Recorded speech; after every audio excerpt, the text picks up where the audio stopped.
আসলেই কি গণভোটেই এবার আসল খেলা?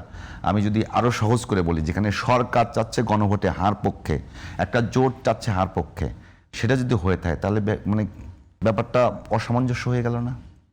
মানে এরকম অদ্ভুত, যেটা ডক্টর মোহাম্মদ ইউনূস সাহেব বলেছেন, পৃথিবীকে চমকিত করে দেওয়ার একটা নির্বাচন। তো আমরা একটা ইংরেজিতে আমরা পড়তাম simple, compound and complex sentence ছোটোকালে। তো সারা জীবন কম্পাউন্ড পর্যন্ত যেতে পেরেছি, কমপ্লেক্স পর্যন্ত আসলে যেতে পারিনি। এইবারের যে নির্বাচনটা, এটা এতটা কমপ্লেক্স, এখন এটা সাধারণ ম্যাথমেটিক্স দিয়ে হবে না, হায়ার ম্যাথমেটিক্স দিয়ে হবে না। হায়ার ম্যাথমেটিক্স এর বাইরে যদি অন্য কোনো ম্যাথমেটিক্স থাকে, সেটা দিয়ে গবেষণা করে বের করতে হবে কমপ্লেক্সটা কী আছে এখানে। বোঝার চেষ্টা করুন যে হানা ভোট, এটাকে আপনি ধরুন একেবারে প্রাইম, এটি হলো প্রথম।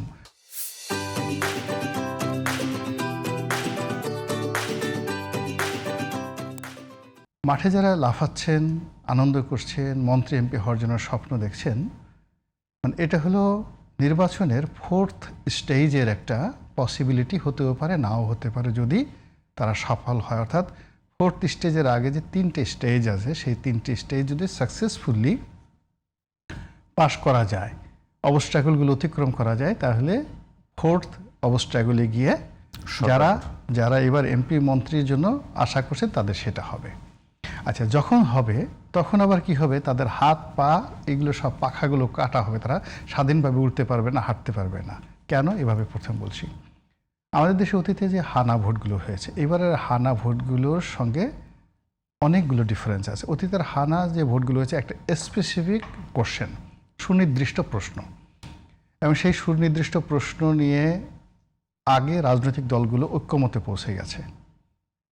এরপরে জনসচেতনতা তৈরি হয়েছে, এবং তারপরেও সেই নির্বাচনে যদি 1991 সালের আমরা যে নির্বাচনটা ধরি, দ্য হাইয়েস্ট অংশগ্রহণমূলক নির্বাচন 35% নির্বাচন হয়েছে। এর আগে যে হানা হয়েছে এরশাদ সাহেবের আমলে, জিয়াউর রহমান সাহেবের আমলে, তারপরে পাকিস্তান আমলে, যে মানে আইয়ুব খানের জামানাতে, এই 3টি হানা ভোট এই 3জন শাসকের জীবনে কলঙ্ক হয়ে আছে।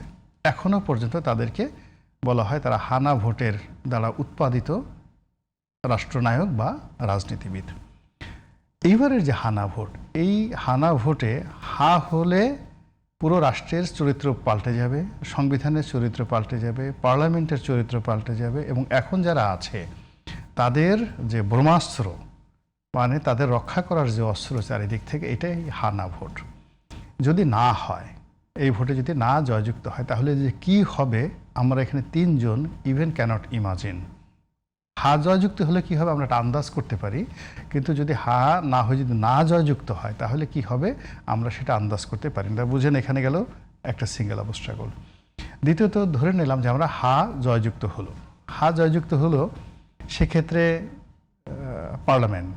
পার্লামেন্টের উপর একটা বার্নিং চলে আসবে যে 6 মাসের মধ্যে এই জিনিসগুলো তাকে গ্রহণ করতে হবে, অথবা এই জিনিসগুলো অটোমেটিক হয়ে যাবে, এই কথাগুলো হয়ে যাবে।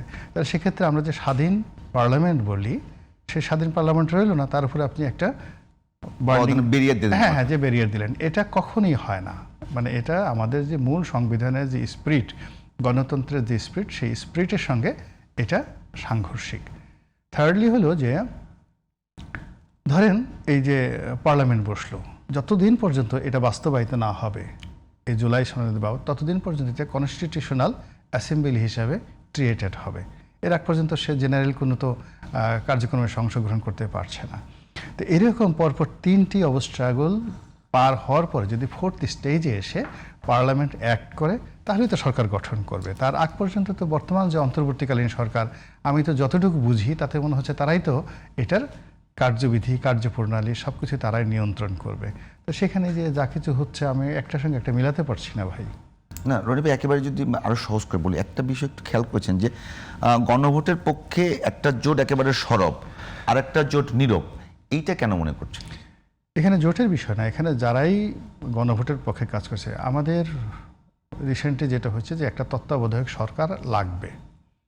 আর শেখ হাসিনার বিরুদ্ধে আমাদের যে অভিযোগ ছিল, সে ক্ষমতায় থেকে নির্বাচন পরিচালনা করে চলছিল এবং নিজের নিরপেক্ষতা বজায় না রেখে পুরো রাষ্ট্রযন্ত্রকে তার ডিজায়ার, তার উইল ফোর্স, তার মিশন এবং ভিশন বাস্তবায়নের জন্য শি ওয়াজ ইউজিং। এই তো এখন যদি আপনি অন্তর্বর্তীকালীন সরকার ধরেন, তার সঙ্গে যদি আপনি কিংস পার্টি ধরেন, তারপর যদি আপনি তার সঙ্গে কিংস পার্টি 1, কিংস পার্টি 2 ধরেন, তার সঙ্গে যদি আপনি আমেরিকান ডিজায়ার ধরেন, তার সঙ্গে যদি আপনি বার্মা অ্যাক্ট ধরেন, তার সঙ্গে যদি আপনি রোহিঙ্গা সমস্যা ধরেন, তার সঙ্গে যদি আপনি চট্টগ্রাম বন্দর, মিরের সরাই ইকোনমিক জন্যে ভারতের ওটা বাদ দিয়ে সেখানে আপনি সামরিক একটা কাজগুলো করবেন, টোটাল কাজগুলোকে যদি আপনি একটা প্যাকেজের মধ্যে আনেন, তাহলে আপনি দেখতে পাবেন যে সব কিছুর হর্তাকর্তা একজন ব্যক্তি, তিনি ডক্টর মোহাম্মদ ইউনূস।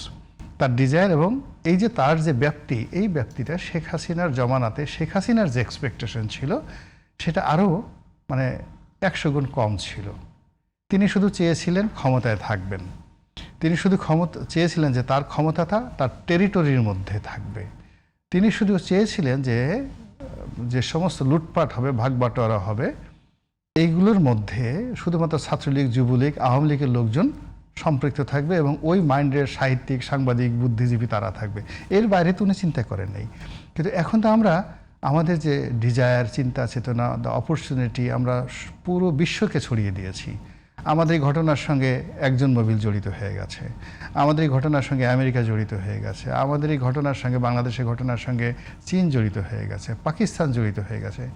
এখানে আমাদের ইকোনমি এখন আমরা সামরিক বিমান কিনবো নাকি বেসামরিক বিমান কিনবো? আমরা এই মুহূর্তে এলএনজির সমস্যাটা যে আমরা তৈরি করেছি, সেই সমস্যাটা কিভাবে সমাধান হবে, উই ডোন্ট নো। এখন আজকে একজন উপদেষ্টা তিনি বললেন যে মানে এই লোকের তো সঙ্গে সঙ্গে আমার মানে রুচিতেও বলতে বাধা লাগে। তিনি বললেন যে মাইলস্টোন কলেজে যে বিমানটা বিধ্বস্ত হয়েছে, এটা আসলে সচিবালয়ে বিধ্বস্ত হওয়া উচিত ছিল। জনাব ফাইজুল করিম তার একটি বক্তব্য আমি শুনে আসার সময়, কারণটা হলো এখানের আমলাতন্ত্র এত খারাপ, সচিবালয়ের বিরুদ্ধে মানুষের ক্ষোভ বিক্ষোভ এত বেশি, এবং এই সচিবালয়ে যদি ওই মাইলস্টোন না করে সচিবালয়ে এই বোমাটা পড়তো বা এই প্লেনটা পড়তো, তাহলে মানুষজন খুশি হতো। সরকার একজন উপদেষ্টা এই ধরনের কথাবার্তা বলছে। তখন এই যদি অবস্থা হয়, আপনি বুঝেন যে আমলাতন্ত্রের সঙ্গে the military bureaucracy, the civil bureaucracy এবং at the same time the judiciary, এই রাষ্ট্রের 3টি গুরুত্বপূর্ণ অঙ্গের সাথে সরকারের সম্পর্কটা কতটা জটিল, কুটিল এবং খারাপ অবস্থায় চলে গেছে, এই একটা উদাহরণ দিয়ে আপনি একটা উদাহরণ দিলেই বোঝা যাবে।